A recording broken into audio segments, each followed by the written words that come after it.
L'actualité, c'est la situation que vit en ce moment Lionel Messi au Paris Saint-Germain. Partira pas? Voici la question qui brûle sur toutes les lèvres. Avant d'aborder ce sujet sur la Pulga, regardons cet élément vidéo proposé par la rédaction.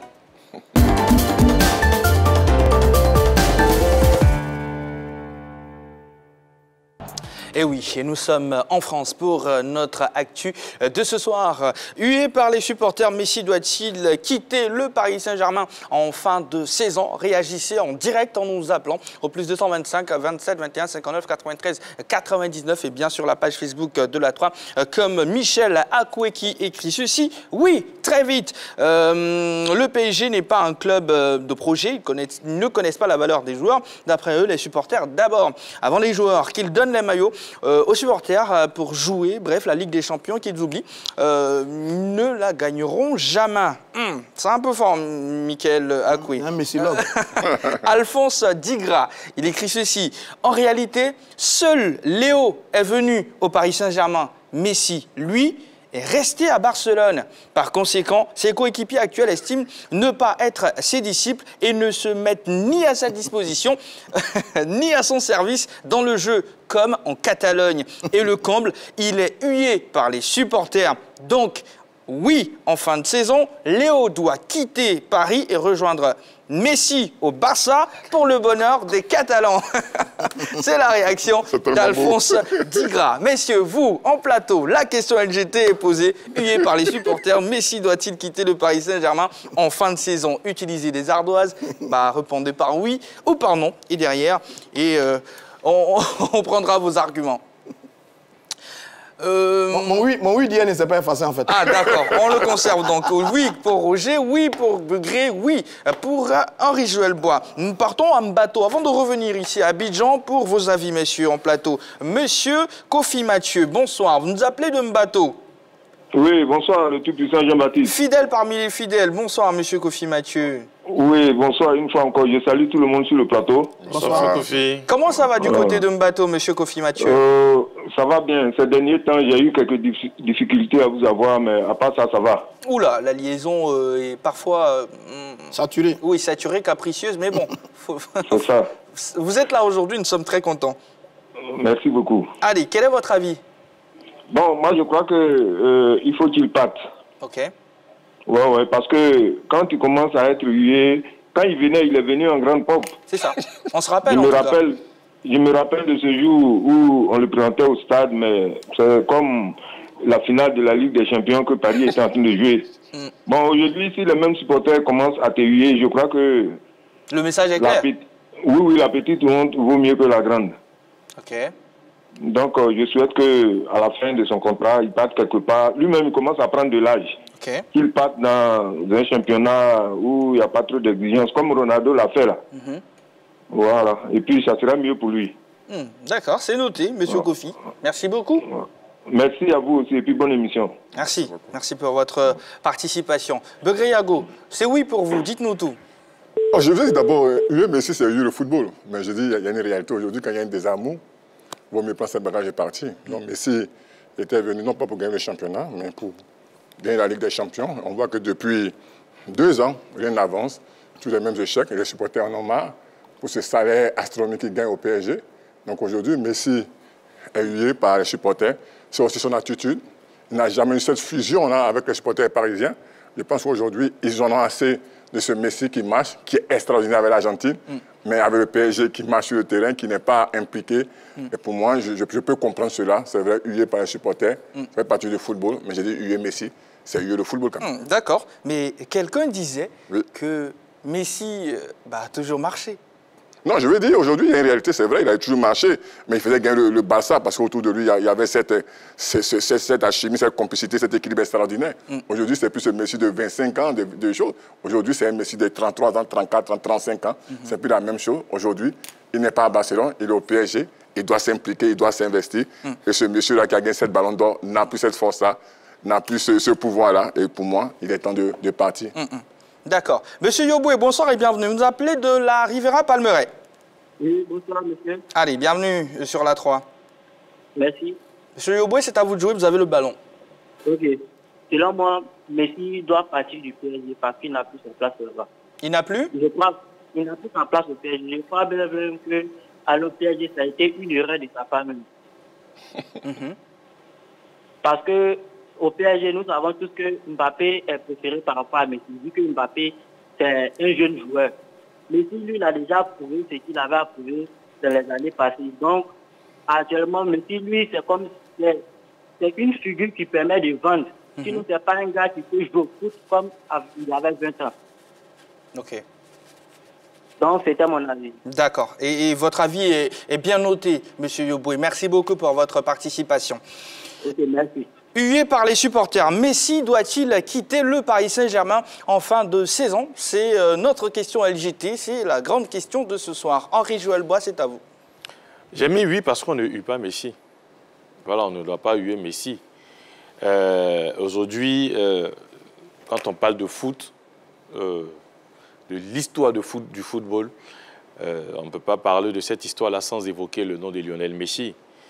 Récemment, il y a eu le cas Ronaldo du côté de Manchester United où ses prestations n'étaient pas aussi bonnes, mais jamais personne en Angleterre n'a hué Ronaldo. Bon, quelque part, peut-être on peut les comprendre puisqu'il ne fait pas partie des légendes du club. Il est arrivé cette saison, non, la saison passée, on le connaît en tant que le grand joueur du FC Barcelone. Ce n'est pas une légende du Paris Saint-Germain. Donc, sur ce côté, peut-être on peut leur concéder cela. Mais on ne hue pas Messi. On ne hue pas Messi. Et normalement, quand on regarde un peu même cette... Je peux donner quand même quelques noms. Coman, ouais, il est parti. Maignan, et entre griffes, le bourreau du Paris Saint-Germain. Voilà. Et Tanguy Kouassi, il est parti. Nkoukou, il est parti. Aujourd'hui, ils s'épanouissent tous ailleurs. Et on le constate. Aujourd'hui, Mike Maignan, il est devenu le gardien titulaire de l'équipe de France. Ouais. Donc, est-ce que le PSG permet aux joueurs de se mettre à l'aise ou de franchir des caps? Non seulement les jeunes ne franchissent pas du cap, mais même ceux qui viennent étant confirmés ailleurs, ils ne se retrouvent pas. Au niveau des coachs, c'est pareil.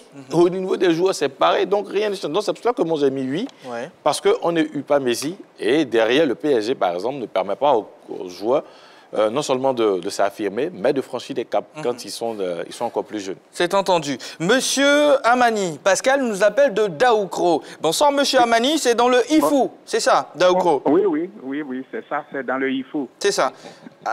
Oui, quel est votre avis concernant notre question de ce soir? Oui, moi, vraiment, je suis pour que Messi parte. Parce que les gens commencent à le huer. Mais ils ne savent pas quelque chose. Si Messi quitte le Paris Saint-Germain et qu'il arrive au Barça et qu'on le responsabilise, vous allez voir ce que Messi va faire. Mais ici, là, ici, on dit vous avez responsabilisé Mbappé.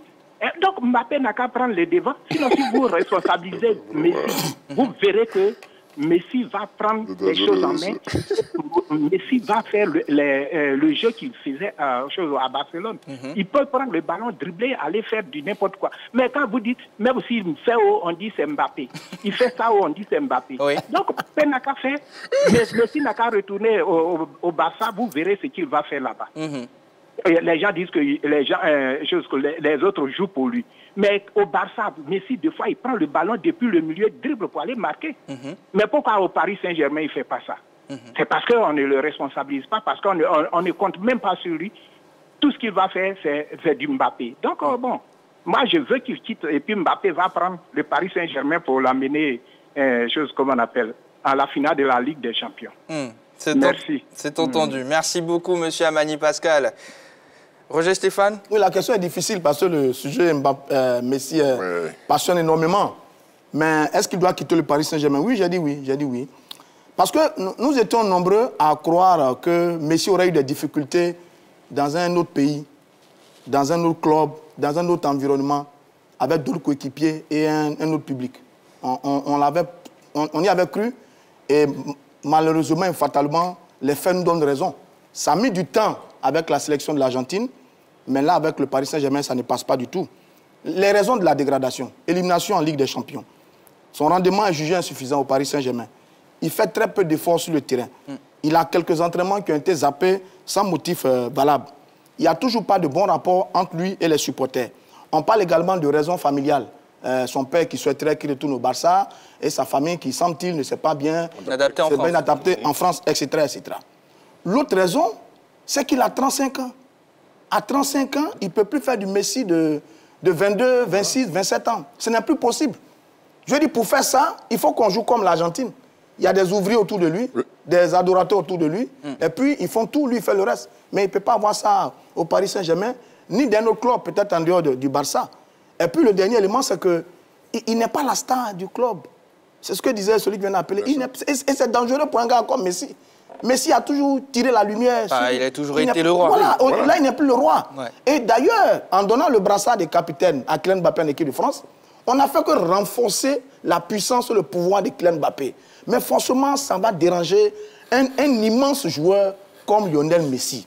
Dès cet instant, s'il y a une possibilité de départ, il faut y aller. Parce que tous les regards seront tournés vers Mbappé et Messi ne pourra plus faire ce qu'il a l'habitude de faire. Parce que Messi, le drame qu'il a, c'est qu'on attend toujours de lui. On suppose que c'est du Lionel Messi. C'est le plus fort, donc il doit bien jouer, il doit marquer, il doit dribbler tout le monde comme il le faisait au Barça, mais il ne peut plus le faire. Donc il en souffre un peu, c'est un peu dommage. Je pense qu'il doit faire, il doit prendre du recul. Il a fait quelques saisons au Paris Saint-Germain, il a fait ce qu'il a pu. Malheureusement, ça n'a pas vraiment marché. Je pense que partir serait une excellente idée pour notre Lionel Messi que nous aimons tant, mais même tous les grands joueurs passe également par ce genre de situation. D'accord. Monsieur Zoku est au bout du fil. Et Monsieur Zoku nous appelait de Diba, c'est bien ça? Oui, bien, c'est bien ça. D'accord. Bienvenue sur la 3, Monsieur Zoku. Oui, merci et bonsoir JB, bonsoir à toute la team. Salut. Bonsoir, Monsieur Zoku. Monsieur Zoku, nous vous écoutons. Oui, bon, je pense que la question, tout le monde a déjà répondu oui. Je pense que oui, Messi doit partir. Voilà, il doit partir pas parce qu'il n'est pas à la hauteur, mais je pense que les Français eux-mêmes n'ont peut-être pas compris ou bien ne savent pas la valeur de Messi. D'abord, la presse française qui fait tout pour opposer Messi à Mbappé, voilà, parce qu'on trouve que Mbappé doit être le patron partout au PSG et à l'équipe nationale. Regardez même après le mondial, lorsque Messi devait revenir du mondial, Mbappé n'était pas là. Voilà, ils ont tout fait pour ne pas que Mbappé puisse l'accueillir. Voilà, il est parti. Donc les gens même créent d'abord un conflit entre Messi et Mbappé au sein de l'équipe. Et puis, par ailleurs, Messi est le genre de joueur qui, lorsqu'il est dans l'équipe, soit c'est lui qui est le maître de jeu, ou le jeu est fait pour lui. En ce moment, il peut s'exprimer totalement. Mais vous n'allez pas responsabiliser, comme le disait tout à l'heure un téléspectateur qui m'a précédé, vous n'allez pas dire que Mbappé est le centre du jeu et que Messi va se battre pour que le PSG puisse s'en sortir. Ce n'est pas possible. Messi est le genre de joueur qui, c'est à partir de lui qu'on décide tout. Si vous ne pouvez pas le faire, il vaut mieux le libérer. C'est ça. Donc je pense que Messi doit partir du PSG, parce que le PSG ne connaît pas sa valeur. Voilà, ça c'est mon point de vue là-dessus. Et c'est les Français eux-mêmes qui le veulent. Comme le dirait Henri Joël, on ne peut pas huer Messi, c'est pas possible. Si tu hues Messi, c'est que c'est le football entier que tu es en train de huer. C'est pas possible, huer Messi. Les Français n'ont rien compris et ils ne vont pas comprendre. Et tant qu'ils ne comprendront pas, ce n'est même pas sûr que le PSG puisse remporter la Champions League dans ces 10 dernières années. Allez, voilà. Merci beaucoup pour votre intervention. Avant de partir, M. Zoku, s'il vous plaît, Diba, c'est où déjà? C'est à Gagnoa. À Gagnoa une dizaine de kilomètres de Gagnoa. Tipa. Ah, voilà. Tipa. D'accord. C'est chez Eric Babou. Merci beaucoup, M. Zoku. Alors, il a été hué, Henri Jo, selon vous, comment ce désamour entre le champion du monde 2022 et les supporters du Paris Saint-Germain arrive? Moi, je pense que ce sont les mauvais résultats du Paris Saint-Germain. Parce que le championnat de France a tout... Bon, depuis l'arrivée des Qataris, le PSG a toujours remporté le championnat. Peut-être c'est Montpellier, 2017 Montpellier, non. Avant ça, il y a eu Montpellier, il y a eu Monaco et puis Lille. Voilà. Sinon, en dehors de ces 3 clubs, en dehors de ces 3 saisons, le Paris Saint-Germain a tout raflé. Donc, l'arrivée de Messi était plus pour la Ligue des Champions. Sauf qu'ils ne réussissent pas. Et aujourd'hui, on constate que Paris a été éliminé dans presque toutes les compétitions majeures qu'elle a pu disputer. Ligue des Champions, Coupe de France, Coupe de la Ligue, il me semble. Voilà. Il reste que le championnat. Il reste que le championnat. Or, quand vous avez dans votre équipe un joueur comme Messi, qui aujourd'hui fait partie des meilleurs de l'histoire du football, et que vous avez ces résultats, c'est quelque part, on rejette un peu la frustration sur ce joueur. Voilà. Et c'est ce qu'on constate avec cette équipe du Paris Saint-Germain, surtout avec les supporters du Paris Saint-Germain. D'accord. Pas que peut-être Messi n'est pas bon. Moi, je pense qu'il est bon. Mais eux, ils ont envie d'avoir le même Messi du FC Barcelone. Parce que là encore, ou peut-être, c'est qui a fait, qui a mis un peu du feu dans cette histoire, c'est que la presse même s'y est mise. Parce qu'ils ont comparé le Messi. Parce que sur les plateaux, souvent, on a l'habitude de voir, ils ont comparé le Messi... Du Barça? Non, pas du Barça même. Ils ont comparé le Messi de l'équipe d'Argentine au Mondial. C'est pas pareil. Et le Messi qui est là. Oh, c'est sur 7 matchs, le Mondial, il faut être concentré pendant 7 matchs. Et comme Roger Stéphane l'a dit, vous avez McAllister, vous avez Martinez, vous avez Romero, De Paul. vous avez De Paul qui, en quelque sorte, est le gars du corps de Messi. Parce que s'il était en France, je ne pense pas qu'on aurait eu Messi sans qu'il n'intervienne. Je ne pense pas. Donc, voilà, il y a eu des gens qui ont travaillé pour lui, qui ont travaillé autour de lui, qui a permis quand même ses résultats. Donc, ce n'est pas le même environnement. Et puis, ce n'est pas les mêmes manières de jouer. Ici, c'est encore plus long. Et au Paris Saint-Germain, comme je l'ai dit, je n'ai pas encore vu de joueur qui a réellement progressé depuis son arrivée dans cette équipe. Voilà. Apollinaire Sia, il doit les quitter. Ce n'est pas sa place. Kwame Pascal Kouadio, il doit quitter le club. Il fait tout ce qu'il peut, mais le club n'est pas ambitieux par rapport au trophée. Monsieur Soumaoro, bonsoir, vous nous appelez d'Anyama. Bonsoir, monsieur. Dans quelques secondes, nous allons jeter un coup d'œil sur les statistiques de Léo Messi. Concernant la question LGT, quel est votre avis ? Bon, moi, concernant la question LGT, lorsque on prend le statut de Messi, durant toute sa carrière, Messi, c'est un manque de respect au football. D'accord. Mais lorsqu'on regarde le statut des supporters du Paris Saint-Germain, je pense qu'ils sont un peu frustrés. Parce que quand on regarde, quand Messi a signé au Paris Saint-Germain, les supporters du Paris Saint-Germain étaient dans l'enthousiasme. Ils se disaient qu'avec Messi et les joueurs qu'ils ont, peut-être que c'est un grand pas qu'ils ont fait pour remporter la Ligue des Champions. Mais quand on regarde maintenant le rendement de Messi sur ces 2 années au FC Barcelone et au Paris Saint-Germain, je pense qu'il y a de quoi à être dessus. Au-delà de tout ça, de la déception et tout ce que vous voulez, M. Soumaoro, est-ce qu'il doit partir? Est-ce qu'il doit quitter le Paris Saint-Germain en fait? Non, mais quand on dit qu'il doit quitter le Paris Saint-Germain ou pas, reconnaissons que Messi a signé que 2 ans. Il est en fin de contrat. Messi est en fin de contrat avec le Paris Saint-Germain. Donc, dire qu'il doit partir ou pas, moi je pense que ça ne dépend pas du Paris Saint-Germain, ça dépend de Lionel Messi. Ok, d'accord, c'est noté. Voilà. Merci beaucoup, M. Soumaoro. Ok, merci. Excellente soirée à vous. Alors, Begré, avec l'attitude des supporters, c'est à croire que Léo est le premier responsable de tout ce qui arrive au Paris Saint-Germain en ce moment-là. En tout cas, certains estiment que c'est le cas. Quel est votre avis par rapport à ça? Non, mais moi, je suis quelque part un peu d'accord parce que quand vous regardez un peu, parce qu'il y a une comparaison, comme a fait Joël, il y a la Coupe du Monde où il est brillantissime.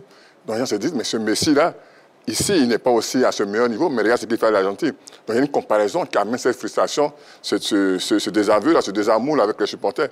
Mais je pense qu'aujourd'hui, ils n'ont pas créé, pour moi, la direction sportive du PSG n'a pas créé autour de Messi cet environnement-là pour le faire briller. Voici la réalité. Donc, quand vous ne créez pas un environnement autour de Messi pour le faire briller, c'est normal que ce joueur-là n'aille pas à son meilleur niveau. Maintenant, à Messi aussi, de mettre un peu d'implication. Moi, je suis quelque part d'accord, parce que si vous ne mettez pas de l'implication, vous ne mettez pas de l'attitude, vous n'êtes pas investi, forcément, ces supporters-là, vous êtes payés à des millions, ces supporters-là, ils veulent avoir le meilleur de vous-même. Donc, je pense que si sur cette marque, il est capable d'avoir ce niveau d'investissement, d'exigence, de performance, il peut le faire aussi au Paris Saint-Germain. Mais c'est vrai, comme l'a dit Stéphane, n'oublions pas, Messi a 35 ans, ce n'est pas aussi facile. Et je vais paraphrasier ce monsieur qui a appelé, qui a écrit sur la page Facebook, Messi est resté à Barcelone, ils ont pris Léo. Donc, il faut maintenant chercher le vrai Messi pour que Paris soit à un bon niveau. Moi, je pense qu'aujourd'hui, c'est fini. Il y a un désamour entre PSG et Lionel Messi. Et Léo Messi. Henri Jouel, vous allez réagir. Concernant les statistiques de Léo Messi, c'est 13 buts. Il est 9e au classement après 29 journées de la Ligue 1. 12 passes décisives. Il est premier au niveau de ce classement-là. Et toute compétition confondue, c'est 18 buts inscrits par Léo Messi après 33 matchs. C'est également 17 passes décisives pour Lionel Messi. Oui, Henri Jouel. Bon, je pense que ce sont de bonnes statistiques. À la question de savoir, est-ce que c'est Messi qui était à la base, je dirais, de tout ce qui se passe comme échec au Paris Saint-Germain? Je dis non. Parce que quand vous prenez l'équipe du Paris Saint-Germain, vous avez derrière, le Paris Saint-Germain fait partie Navas pour titulariser Donnarumma. Mais regardez un peu les prestations de Donnarumma. Il est à la base de pas mal de défaites du Paris Saint-Germain. Ça, c'est un. Quand vous prenez l'axe central du Paris Saint-Germain, vous avez qui? Vous avez Marquinhos, vous avez Ramos et puis Kimpembe. Voilà les trois défenseurs du Paris Saint-Germain. Ça montre un peu la pauvreté même de la charnière centrale au niveau du Paris Saint-Germain. Parce que Ramos aujourd'hui... Et puis, et là, je pense, j'ai cru voir quelque part que le Paris Saint-Germain fait tout pour prolonger Ramos. Je me pose beaucoup de questions. On prolonge Ramos. Par rapport à quoi? Par rapport à quoi? Ils sont focus sur Skriniar jusqu'à présent. C'est-à-dire, j'ai l'impression qu'au niveau du Paris Saint-Germain, le board a ciblé uniquement Skriniar pour le faire venir au Paris Saint-Germain. C'est-à-dire, sans Skriniar, on ne peut pas faire d'autres recrutements. Ça fait près de 2 ans que le Paris Saint-Germain est derrière Skriniar. Ça ne fonctionne pas. Donc, ce n'est pas Messi. Ça vient de là-haut. Et même, ce n'est même pas Galtier. Ça vient de là-haut. Il faut que le Paris Saint-Germain, moi je pense qu'ils doivent même révolutionner tout ce qu'ils font. Imaginez un instant, bon peut-être s'ils avaient conservé ces jeunes, on n'allait pas avoir cette progression aujourd'hui. Ces jeunes dont j'ai cité les noms, Maignan, Coman et autres, on n'allait pas avoir cette progression. Mais aussi s'ils les avaient conservés, on ne sait pas où ces jeunes seraient aujourd'hui. Donc moi je pense qu'il faut penser à plus faire confiance aux jeunes issus du centre de formation qui vont grandir avec la culture du club. Si, bien sûr, il y a une culture au sein du Paris Saint-Germain. Comment va se créer avec les joueurs en question? Justement, c'est avec ces jeunes avec cette culture. Et puis, greffer certains joueurs qui viennent d'ailleurs à ces jeunes joueurs pour construire quelque chose d'intéressant. Parce que Chelsea, ça a été pareil. Et après, ça a mis du temps avant que Chelsea ne remporte quelque chose. Et derrière, ils ont compris. Ils se sont appuyés sur beaucoup d'anglais. Et puis derrière, avec les stars qui sont venus d'ailleurs, ça a formé ce que nous avons vu avec cette équipe de Chelsea. Donc je pense que ce n'est pas Messi, c'est plutôt la direction du Paris Saint-Germain qui jusqu'à présent a beaucoup d'argent, mais qui ne sait pas ce qu'il faut faire avec, je dirais, c'est gros sommes. Voilà. D'accord. Au bout du fil, M. Fofana Média, qui nous appelle de Boaké, dans le Béquet. Bonsoir, M. Fofana Média. Bonsoir, Jean-Baptiste. Bienvenue sur la 3. Je suis bien arrivé, vraiment. C'est à vous, les gens, vraiment. Ouais. Allez, OK. Monsieur Fofana vous salue. Bonsoir, monsieur Fofana. Alors, hué par les supporters, Messi doit-il quitter le Paris Saint-Germain en fin de saison, monsieur Fofana? Jean-Baptiste, les questions ont déjà répondu par plusieurs auditeurs. Messi, là, la France qu'on parlait ce dernier. Comment? La France ne connaît pas la valeur de Messi. Ah, OK. Donc, il a la meilleure solution de quitter là-bas. Parce que pourquoi? Ils sont un peu aigris. Parce que quand Messi a pris devant eux, là, ça les fait mal. Coupe du monde, là. Parce que, Anthony, il faut te mettre à leur place. OK. Et puis en plus, on voit que vous ne battez pas devant au niveau de club. Qu'est-ce que cela leur ressort? Actuellement, là, ça leur fait mal. Messi, il ne peut pas compter sur Messi seul. Mbappé est là. Neymar est là. Mais pourquoi Messi, il regarde et il sort dans le... On comprend aisément. Moi, je me dis que non, ils sont un peu aigris par rapport à la Coupe du Monde qui s'est passée. le fait que le Messi a pris pour la débat, eux là, ils ne sont pas contents. D'accord, c'est noté. Merci beaucoup, si moi M. je suis Messi, je vais leur dire merci beaucoup. Je me retrouve à ma propre maison que j'ai construite. Je me retrouve là-bas, il m'a me coucher là-bas. Je peux m'arrêter là-bas et puis je dors. D'accord, merci beaucoup, M. Fofana. Bonne émission à vous. Merci beaucoup. Merci beaucoup. À vous également pour votre participation. Allez, dans les rues d'Abidjan, quelques Ivoiriens ont pu donner leur avis sur la question LGT. Suivons ensemble. Lionel Messi devrait continuer de travailler. Il est là pour apporter la Ligue des Champions au PSG, donc il devrait continuer, selon moi, à jouer au football, ne pas écouter les supporters, mais plutôt se concentrer sur ses objectifs. Je pense que oui, parce que ce que les supporters ont fait à Messi, au grand Lionel Messi, c'est pas gentil et c'est pas reconnaissant de leur part. Messi, c'est un grand joueur, donc il ne mérite pas ce que le PSG a fait. Donc moi, je pense que d'ici la fin de la saison, Messi va retourner au Barça. Voilà, je pense qu'il va retourner au Barça parce que c'est vraiment pas gentil ce que le PSG lui a fait. Moi, à mon avis, Lionel Messi doit quitter le Barça et le PSG pour le Barça. En tout cas, les supporters du PSG, en tout cas, moi, je ne les comprends pas. Messi, c'est un grand. Il a 7 ballons d'or. En tout cas, moi, c'est mon fan. J'aime son enfant. Quand il était au Barça, tête derrière le Barça, il est parti au PSG. En tout cas, je vois que c'est pas trop ça. Les supporters du PSG n'ont pas l'amour pour Lionel Messi. Or, Lionel Messi, c'est un grand. On doit le respecter. Je pense que Messi a fait ses preuves. Messi n'a rien à prouver. Même moi-même qui vous parle au début, je n'étais pas trop pro-Messi, mais vu ses performances, finalement, j'ai fini par l'adopter. Et donc, je pense qu'il est bien pour lui plutôt de sortir par la grande porte et de mettre fin à sa carrière. Je pense que, vu l'attitude des supporters de Mbappé, je pense que Messi doit quitter le PSG. Parce que j'ai l'impression que le petit, on n'a aucun respect pour ces années. Après le mondial, vu tout ce qui s'est passé, je pense que c'est le moment de quitter. Voilà, vous avez pu suivre avec nous quelques avis, ça et là, recueillis dans les rues d'Abidjan. Roger Stéphane, avec les Qataris, ça va vite. Est-ce que vous ne pensez pas que malgré le fait que la presse dans son entièreté, on dira comme ça, il traite pour un débat, est-ce que vous ne pensez pas que ça... J'ai envie de dire que c'est le joueur des Qataris. Hein. Sur la dernière Coupe du Monde, on l'a vu, c'était quasiment leur égérie. Hein. Ils gagnent, à la finale, ils font tout pour le mettre en valeur. Et quand il finit la Coupe du Monde d'ailleurs, il y a une petite satisfaction au club, on veut le prolonger. Il y a eu un accord qui a été trouvé. Oui. Et puis ce sont les derniers événements, élimination et tout le reste, là, qui sont venus bouleverser un peu le plan de Lionel Messi avec les dirigeants du Qatar. Bon, maintenant, je vois que Messi, il a beaucoup d'admirateurs, comme nous tous d'ailleurs. Mais vous savez, on sait tous que Messi marche sur le terrain, non? Oui. Messi marche sur le terrain. Mais quand Messi marche sur le terrain, ça peut passer au Barça. Ça peut passer dans l'équipe d'Argentine. Parce que il y a des hommes autour de lui pour accepter ça et faire le travail pour lui. Mais quand il marche sur le terrain au Paris Saint-Germain, est-ce que ça peut passer? Est-ce que Mbappé peut se sacrifier pour Messi? Est-ce que Neymar peut se sacrifier pour Messi? Oui, Neymar, oui. Oui, Neymar, mais bon. Est-ce que Verratti et autres peuvent faire la même chose que ses coéquipiers qui l'ont fait au Barça ou dans l'équipe nationale de l'Argentine? Voilà les questions. Donc quand on ajoute tout ça, bon, ça frustre quelques supporters qui attendaient de voir un immense joueur porter leur équipe, et ce n'a pas été le cas. Maintenant, je dis, le joueur des Qataris, est-ce qu'il va aller vers le Qatar? Ce serait possible, vu que son adversaire éternel, rival éternel est du côté de l'Arabie Saoudite, ça pourrait être une piste pour lui.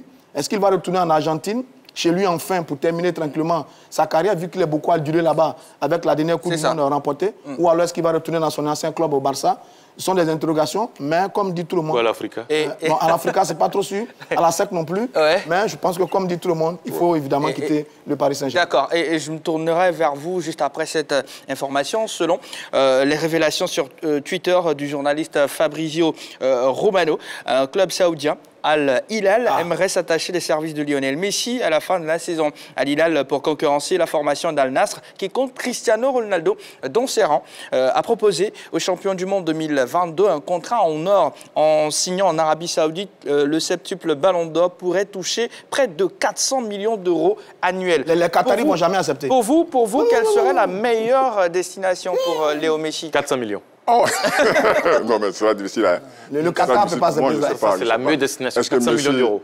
Messi veut dire au monde entier qu'il est encore bon pour le service sur 1 an, 2 ans, en retournant peut-être au Barça pour élever son niveau de jeu, pour dire au PSG que vous êtes trompé sur mon compte, c'est beaucoup de questions. Mais après aussi, on sait comment il est parti. Hein. C'était chaud sur oui, le Barça. Oui, aujourd'hui c'est chez lui, il revient pour le Barça, c'est peut-être aujourd'hui une chance inouïe de l'avoir. On sait quand Messi revient, les sponsors viennent aussi, donc il va attirer beaucoup de sponsors, de partenaires. Et j'espère que c'est la meilleure destination, 400 millions. 400 millions, oui. Non, j'ai deux choses sur ça. S'il signe les 400 millions, ça veut dire que Cristiano Ronaldo avait tort quand il a dit qu'il était unique. Il a dit qu'il était unique avec... Non, en ce moment, il était unique. Voilà, quand il était donc, unique. Cristiano Ronaldo n'est pas unique puisque Messi va signer 400 millions. Deuxièmement, je ne suis pas certain que les Qataris puissent accepter ça. Le laisser partir du Paris Saint-Germain, qui est leur club, pour aller signer dans un pays adversaire, plus ou moins sportivement, dans la même région, non, je pense qu'ils vont s'y opposer. Ils vont peut-être faire un pont d'or également pour voir. Je ne sais pas trop à quoi ça va ressembler. Mais ça va ressembler à une guerre sportive encore entre ces pays-là, qui, comme on le sait, se livrent une très grande guerre sportive en termes d'organisation de compétition, en termes de transfert des joueurs. Ronaldo est parti en Arabie Saoudite. Je pense que le Qatar va pister longtemps Lionel Messi, qui est encore leur joueur. Donc, aller en Arabie Saoudite, ça me tonnerait un peu, quand même. Donc, en tout cas, on suit ça de près. 400 millions. 400 millions, même à la retraite, il gagne beaucoup d'argent. Ah ben, décidément, c'est Léo Messi, tout de même. Allez, nous allons marquer une courte pause fan de sport.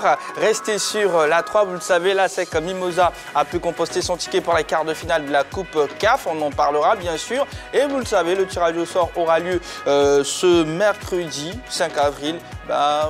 Pour en savoir davantage, c'est sur la 3, c'est dans la grande team. Et ne zappez pas.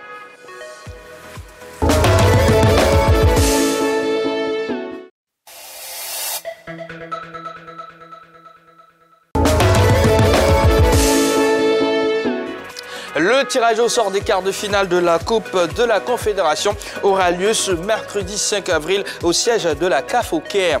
Sur le chemin de la SEC Mimosa se dressent 3 potentiels adversaires, USM Alger d'Algérie, Pyramide FC d'Égypte et US Monastir de Tunisie. Toutes ces équipes ont terminé à la 2e place de leur groupe respectif lors de la phase de poule. Essayons tant bien que mal de parler individuellement de ces potentiels adversaires de la SEC Mimosa en démarrant par l'USM Alger. Roger, est-ce que l'USM Alger ne tire pas sa force de son parcours au Chan? Oui, évidemment. Cette équipe, ce club algérien, j'ai vu dans son effectif qu'elle avait 9 joueurs. 9 joueurs qui étaient présents au dernier Chan, milieu de terrain, défense et attaque. Donc, tout comme les joueurs de la SEC Mimosa qui sont allés s'aguerrir au cours de cette compétition, la SEC en avait 11, eux ils en avaient 9. Oui, c'est un peu la copie conforme. Seulement qu'eux, ils ont un effectif qui est beaucoup plus riche que l'effectif de la SEC Mimosa. Parce que quand même, sur ces dernières années, les équipes du Nord, avec les moyens qu'elles ont démontré qu'elles sont plus assises et plus régulières sur ces compétitions africaines par rapport aux équipes de l'Afrique subsaharienne. Et dans cette équipe-là, vous avez Zinedine Balaïd. C'est un excellent joueur. Maouis. Il y a Maïus. Maouis, oui, que j'ai déjà vu jouer plusieurs fois. Il y a Méziane également qui est là. Donc, oui, c'est des garçons qui sont des patrons de cette équipe locale au niveau donc, de l'Algérie. Et donc, c'est une équipe qui va être redoutable. USM Alger a terminé 2e du groupe A avec 2 victoires, 2 nuls et 1 défaite, 11 points. Le premier avec 12 points, c'est l'équipe de Maruno Galante. Donc, c'est quasiment, je veux dire, ça ressemble à un faux deuxième, hein, parce que le premier avait 12 points. USM avec 11 points, c'est quasiment la même forme. C'est peut-être un premier, même si vous regardez les autres équipes que sont Pyramide et Monastir, ce sont des faux deuxièmes qui auraient pu être leaders de leur poule.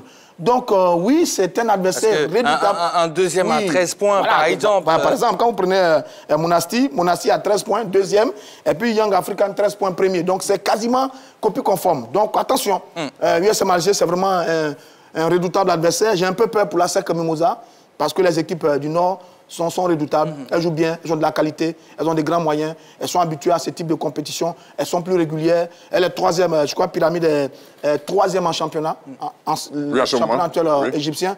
Donc c'est forcément un bon adversaire qui est devant l'équipe de la SEC Mimosa. Et je prends la balle au banc, Roger, et je me dirige vers Begré-Yago pour parler de Pyramide FC qui a été créée en 2008. Comment vous expliquez cette ascension de Pyramide? Ah mais Stéphane a dit, c'est des gros moyens. Quand vous avez des gros moyens, vous pouvez battre une équipe en moins de 2, 3, 4 ans. Aujourd'hui, cette équipe de Pyramide est 3e du championnat, mais c'est une équipe qui est régulièrement en Coupe d'Afrique. C'est un gros morceau. C'est une équipe qui a de la qualité, qui recrute à tout va. Donc je pense qu'aujourd'hui, pour arriver à ce niveau-là, c'est pour cette équipe-là a des moyens colossaux. Et j'espère que cette équipe-là ira loin, mais rencontrer la SEC, pour moi, la SEC aurait dû gérer. Bon, comme disait tout à l'heure Joël, la SEC ne savait pas les résultats de l'équipe. Parce que souvent aussi, il faut avoir cette expérience-là pour pouvoir gérer certains matchs. Gérer certains matchs pour ne pas souvent croiser ces équipes-là très tôt. Comme vous le connaissez très tôt, l'environnement, l'ambiance, l'enfer sportif qui y règne peut vous faire tomber. Avec vous, Henri-Joël Bois, on va parler de Monastir. En son sein, l'Ivoirien Ousmane Ouattara, le buteur Ousmane Ouattara, c'est le capitaine. Le buteur malien Boubacar Traoré, le milieu togolais Roger Aoulou, le congolais Ndombe Moubele ou encore l'attaquant algérien Abdelhakim Amokrane. Est-ce que cette équipe n'est pas taillée pour aller beaucoup plus loin que l'écart? Si, quand on voit un peu les noms qui composent cette équipe, on se dit que voilà, elle peut aller très très loin dans la compétition. Maintenant, on discute sur de potentiels adversaires de la SEC Mimosa. Ça ne veut pas dire qu'ils sont déjà d'office. Mais la SEC a son adversaire dedans. Sur les 3. Voilà. Forcément, ils ont terminé deuxième de leur poule. La SEC a terminé premier. Sur les 2 chapeaux, excusez-moi, sur les 2 chapeaux par rapport au trait au sort, le premier chapeau, ce sont les 4 équipes qui ont terminé première de la phase de poule. Le deuxième chapeau, ce sont les 4 équipes qui ont terminé deuxième. Maintenant, comme la SEC a joué dans sa poule avec l'équipe de River United, la SEC ne va pas croiser River. Donc forcément, l'un des adversaires de la SEC en quart de finale va sortir forcément de ces 3 équipes. Poursuivez. Donc, comme je l'ai dit, pour l'instant, on ne connaît pas. On ne sait pas ça sera laquelle entre ces 3. Moi, je pense que, comme vous l'avez dit, c'est des noms qui, normalement, quand on s'appuie un peu sur l'expérience de ces joueurs-là, ça peut amener Monastir très très loin dans la compétition. Mais aussi, au sein de la SEC, quand même, il y a aussi des noms. Et il y a un parcours aussi à défendre. La SEC a fait un très bon parcours, donc je pense que, voilà, il n'y a pas à s'alarmer, voilà, à avoir peur. Je pense que la SEC peut gérer. Et ce qui est intéressant, c'est que la SEC va recevoir un retour. Voilà. Il suffira d'aller faire un bon match à l'aller, coincer l'adversaire, et puis avec le public qui commence à revenir au niveau de la SEC, il faut le souligner, ça peut forcément apporter quelque chose d'assez agréable pour cette équipe de la SEC. Allez, on ne sait pas, je comprends Henri-Joël Bois, mais pour vous, quel serait l'adversaire idéal pour la SEC Mimosa, Begré? C'est chaud là, c'est une... Non, mais quand tu vois... Il n'y en a pas. Pourquoi? Non, moi, parce qu'un club comme Monastir, c'est quand même jouable. Monastir, c'est jouable, mais c'est vrai, c'est des grands d'Afrique. Il faut dire la vérité, c'est des grands d'Afrique. Quand tu parles USM, comme l'a dit Stéphane, tu as Méziane, tu as Aymen, tu as Zouari, tu as Belaïd. Ça fait vraiment peur. Mais je dis, en football, quand on veut, on peut. Cette équipe de la SEC a les moyens, a les hommes. Aujourd'hui, peut faire peur à n'importe quelle équipe d'Afrique. Donc aujourd'hui, rencontrer le Pyramide, USM ou Monastir, pour moi, c'est jouable. C'est la semaine des ingrédients, c'est la semaine de la combativité, de la détermination, du courage. Tout est possible en football. Moi, je vais éviter Pyramide. Parce que Pyramide, sur les chiffres que j'ai vus en 2018, ils ont investi un peu plus de 32 millions d'euros pour l'effectif et le staff. Ils ont fait venir quelques joueurs brésiliens, les meilleurs joueurs au plan local, etc., etc. Ils ont été finalistes de la Coupe CAF en 2020. Donc, ces Égyptiens-là, moi, j'ai vraiment envie d'éviter cette équipe de Pyramide. Ils ont quand même des joueurs de l'équipe nationale. On prend un gardien comme Chenaoui, il y a Ahmed Fati, il y a Ramadan Sobi. Voilà, des internationaux. Oui, vraiment. Donc, c'était voilà. J'ai vraiment envie d'éviter cette équipe de Pyramide. À ce stade Monastir, non, USMAG, un peu plus, et puis me tourner un peu vers Monastir. Ce serait un peu plus intéressant. C'est lui qui a envie d'éviter Pyramide, pas la SEC. Pas la SEC, en tout cas. Ah non. La SEC n'a pas envie d'éviter qui que ce soit. Alors, qui savait, quand on partait au Chan, qui savait que la Côte d'Ivoire pouvait tenir tête à l'équipe d'Algérie? Non, on ne savait pas. Mais on a vu le match. C'est vrai que voilà, on se fait éliminer par cette équipe algérienne, mais on n'a pas été ridicule.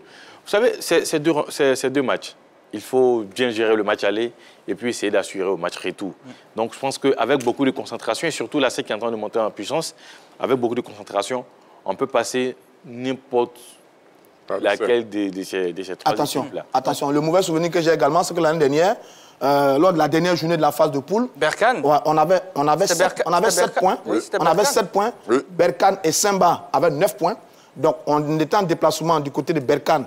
On devait revenir avec un match nul, donc un seul point pour être qualifié. Pour être qualifié, malheureusement, on a perdu ce match. Et on a été éliminé sur la dernière journée. On a perdu, je crois, 1-0. On a été éliminé sur la dernière journée. Et puis, ces équipes du Nord, là, bon, qu'on le veuille ou pas, elles sont redoutables. Hein. C'est pas le... Parce que sur la poule qu'on a eue, on a quasiment joué des équipes de l'Afrique subsaharienne, oui. 2 équipes du Congo, plus une équipe du Nigeria. Donc, un football de l'Afrique de l'Ouest qu'on connaît parfaitement. Le Nigeria n'est plus en pleine forme en ce moment. Ensuite, le Congo, avec une équipe qui ne joue pas beaucoup. Voilà, ça s'est bien passé parce qu'on a préparé le même football, on a la même histoire, on a la même forme. Mais maintenant, quand on va en Égypte, en Tunisie ou en Algérie, eh bien, c'est un autre niveau, c'est un autre level, c'est une autre puissance financière qui est totalement différente de celle de la SEC Mimosa, avec des effectifs, comme il a dit, très très riches, qui sont habitués à disputer régulièrement ce type de compétition. À mon avis, ça va être une autre réalité. Ça va être une autre réalité. C'est vrai que sur ce que la SEC a montré sur ces 4 derniers matchs, il y a eu du très bon. L'équipe est montée en puissance. Ah ben. On avait un très bon groupe. Il y a de la confiance qui est là, mais ce n'est plus le même adversaire. Cette fois-ci, ce sont des équipes un peu plus dangereuses. La SEC est montée en puissance, comme il a dit. Vous avez au niveau de l'axe central, là, on a trouvé la paix, Trabi et Wolo qui fonctionnent très bien. Koulibaly Salif, il fait une bonne saison. Atoula, pareil. Donc je pense qu'aujourd'hui, la SEC, c'est vrai, les clubs du Nord sont organisés, il n'y a pas de souci, on sait tout ça. Mais la SEC aussi est organisée. En Afrique de l'Ouest, ça fait partie des références. La SEC a de très bons joueurs. Certains attaquants commencent à se retrouver. Notamment, j'ai vu que Mofossé, il a marqué, donc c'est bon. Ayam Soukro. Voilà, il a fait son meilleur match d'ailleurs. Voilà, donc je pense que où la SEC est arrivée, il n'y a plus de favoris, il n'y a plus d'outsiders. Il faut jouer son match. Il ne faut pas faire comme nos jeunes de 16 ans, là, dominer et puis ne pas marquer. Il faut aller marquer. Non, mais il a dit qu'il y a une bonne dynamique, mais je suis d'accord avec Stéphane, il faut faire très attention, c'est vrai. C'est quand même de très haut niveau de ce côté des équipes du Nord. La SEC, mais la SEC a les moyens d'aller bousculer ces équipes-là. D'accord, et on prendra note forcément, on sera situé demain après le tirage au sort. La grande team pour aujourd'hui, c'est terminé, il n'y a pas eu de carton, je dirais... Non, il n'y en a plus là. Il n'y en a plus. 400 millions. Vous avez eu un carton hier, dès le coup d'envoi. Allez, messieurs, merci beaucoup. Merci JB. On n'oublie pas le rendez-vous fan de sport. C'est ce mercredi.